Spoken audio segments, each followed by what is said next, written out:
So if you remember in the last video, I was visiting Sydney, Australia, and we ended after a couple of days doing some work in the office, and just like that, I am in my office kicking off the day.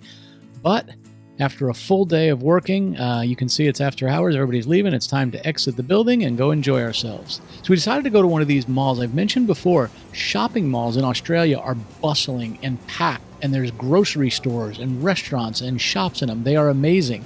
So we went into this one and decided to do a little bit of shopping, look around, and ultimately get some dinner.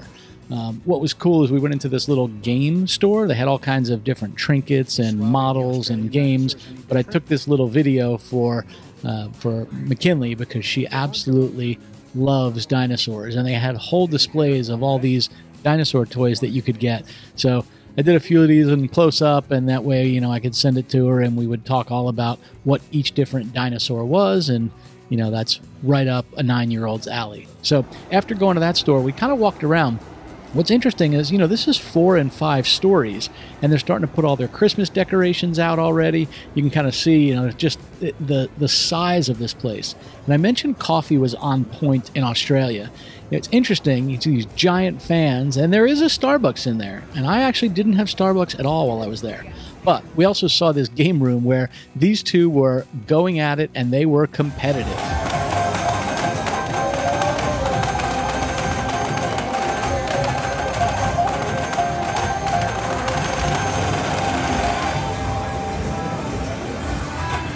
After this, we grabbed another Asian dinner, and I got this amazing glass noodle dish, and it had beef tendons, beef balls, as well as wonton. Beef balls like as in meatballs. Don't go there, folks.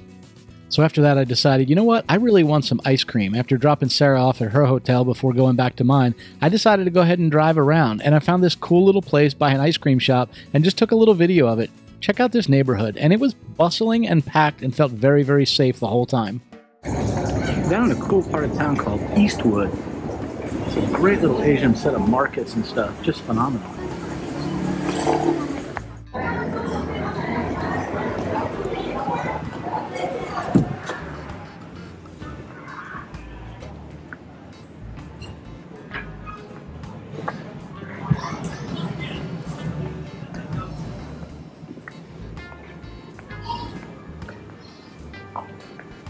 And then I got to the Max Joy ice cream place. I went ahead and got myself a nice little cup of ice cream and wandered up and down the street a little bit, checking it all out. Well, the next morning, got up, went back to the office, did our thing in the office, and saw a few of these birds. And I thought this was kind of interesting. This is an Australian magpie. And then, interestingly enough, driving down the road, I kept saying these cockatiels as well. They just look a little bit tattered, but they're absolutely out there for sure. Took a walk out to a place for dinner tonight. It's just a beautiful evening. It's probably, I don't know, in the high 60s Fahrenheit. This is in North Ryde, New South Wales. It's not too far from Sydney, maybe 15 minutes from it. Look at that sky, it's beautiful, just as the sun's setting. And then, decided to come over here and grab a little bit of pizza and take it back to the hotel room. Alright, I know this doesn't seem very Australian, but that's a good looking pizza out of a nice stone-fired pizza oven. The next day I did a little bit of trekking around and visiting. I went to the World Square Shopping Mall, which is, again, a giant open shopping mall with restaurants and stores and grocery stores and everything else. So I was looking around for some good, authentic ramen. You know, me and McKinley love having it, and we certainly found it. This place was called Ramen Zundo, and this restaurant was absolutely amazing. You go in, you order, and they bring it out to your table. So I had to go traditional, and I went ahead and got a standard tonkatsu ramen. It had a bit of char siu in it, which is essentially a grilled pork. It brought it out to the table, and you just sort of sit, I say outside, but there's truly a roof over the top of it. But I mean, just look at this, and you can see the oil layer, sort of probably sesame oil or whatever it is, on the broth itself. Absolutely phenomenal. Like, it is nothing like what you get in packages at the stores, even if you go to an Asian market, at least not in the southeast United States where I live. This was just amazing, and since the little one loves it so much, I recorded this for her. Hey Swabby, I gotta tell you what I have. I have ramen, and it's really, really good. Take a look at this. Like delicious ramen with eggs and everything. Kiddo, you would like this one.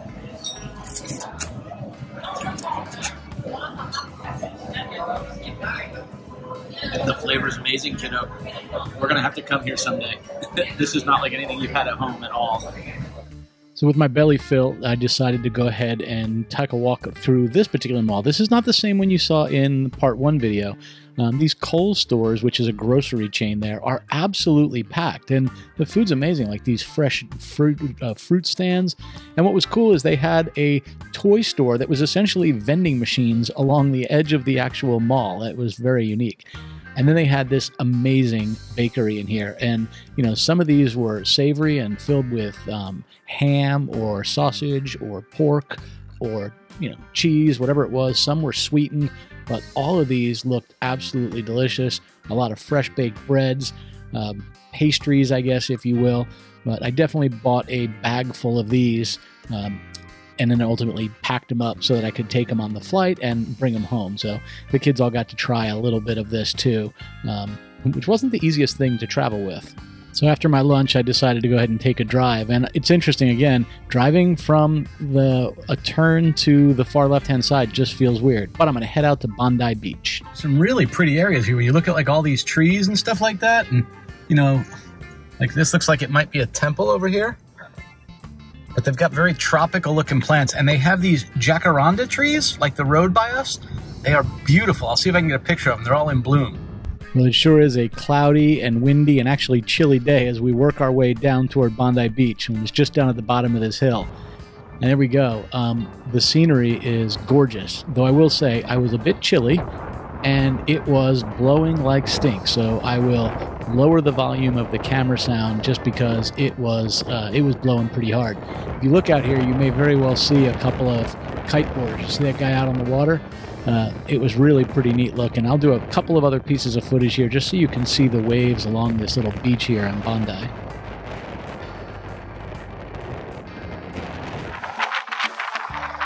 a real skate park right here. Right down to like an empty swimming pool to skate in. Right out of like LA in the late 70s, early 80s.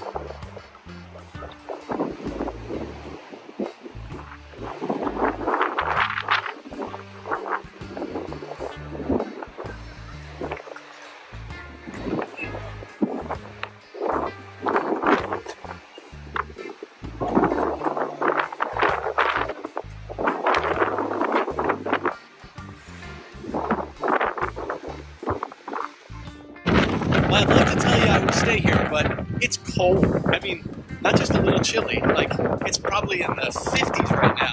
The coldest day it's been here, windy and stormy, but that's Bondi Beach right behind us there. I then drove south along the coast to Tamarama Beach, and it was pretty amazing. As I got close, I just got out of the car and looked down at this cove beach. Really was neat looking, and you know, you kind of look at this and you don't recognize just how big some of these waves really are, but crashing along that rocky coast was really neat. In a little bit I went and got some photos of some guys surfing when I saw them out there. That will give you an indication as to just how big those waves are. They don't look like much on the top of those cliffs, that's for sure, but man, oh man. I love seeing these little things. It's definitely not a U.S. thing, these mini libraries. But I drove a little further south along the coast to Bronte Beach. This was, again, really pretty looking, and I thought this was a good place to get a close-up of some of these surfers, and you just get a sense of the size of these waves. Right? You can see, I don't know, these guys are probably 6 feet, so you have to assume these are, 8, 10, 12 feet tall waves or so. Pretty good size, I'm guessing.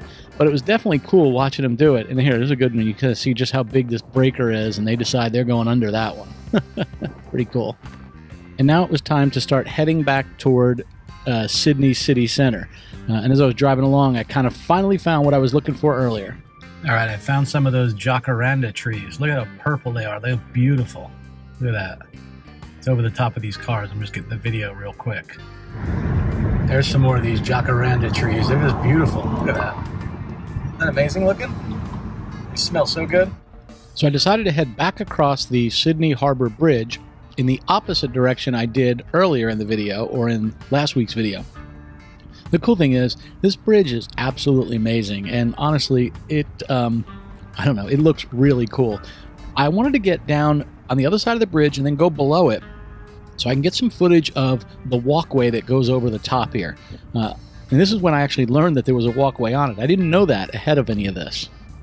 So once across the bridge and driving around, I found this cool little park.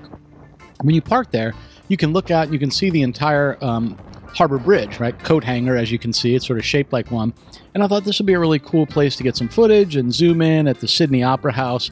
Just doing this from my cell phone, frankly. What's cool is you can see all the ferries as well. So the ferries go from Sydney Harbor to the northern part of the harbor and also to the southern part of the harbor. So each of these are filled with cars or pedestrians, and these things work their way back and forth along the coastline.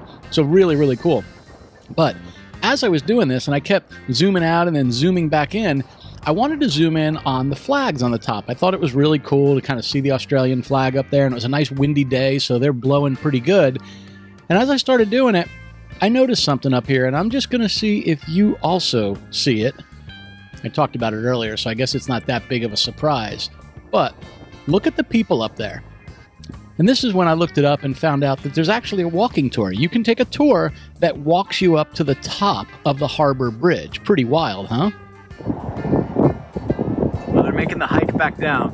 How is that for some serious heights? Just look, you see that group of people, right? That bridge. Look how much higher they are than our Sydney Opera House down there on the waterfront. Holy hell. So a good night's sleep, and it was time to head out. So got at the airport and ready to board in Sydney. That's when I noticed these uniforms. I love this sort of classy era of air travel, and these flight attendants in pilot suits just screamed that to me. At that point, it was boarding the flight for Sydney, and I was glad to see that it was on time, and I was heading on down, ready to go in Premium Plus. No, it was nice. Now, without a doubt, it is a long flight, but it's relatively comfortable. In Premium Economy, the seats go back a little bit further. The meals they serve were really good. You get a breakfast and a dinner and a snack, and this was a butter chicken dish that was delicious. You rest a little bit, you try to get some sleep. It's a little harder on the way back, but what's interesting is I left Sydney at 10:30 in the morning on Friday morning. I arrived in LA at 6:30 in the morning on Friday morning. So you sort of gain a little time back and you land earlier than you took off, which is always a bit of an interesting phenomenon for sure. As we landed in LA, I figured I would film some of the business seating sections. You know, they're 4 wide across the aircraft with these lay-down pods, which isn't bad for business class. But a business class flight is also $12,000 to $15,000. Once through customs and U.S. immigrations, it was time for my second flight, which was from L.A. to Charlotte, eventless, which is my favorite kind of flight. Then my next leg from Charlotte to Fort Myers, and then heading home to my lovely family. And with that, I was back home, and it was a great trip. I'm glad I went. It was a lot of fun. I will say it was a little bit odd because Deb had knee replacement surgery on Thursday, and I didn't get home till Saturday. So that was kind of tough. But when I got home, I watched her do this for the first time, and that was pretty exciting. Oh, Oh, nice. All right, can you just sit down with no hands? It does not look graceful, but you got it. Not graceful, but it's going down. That's awesome.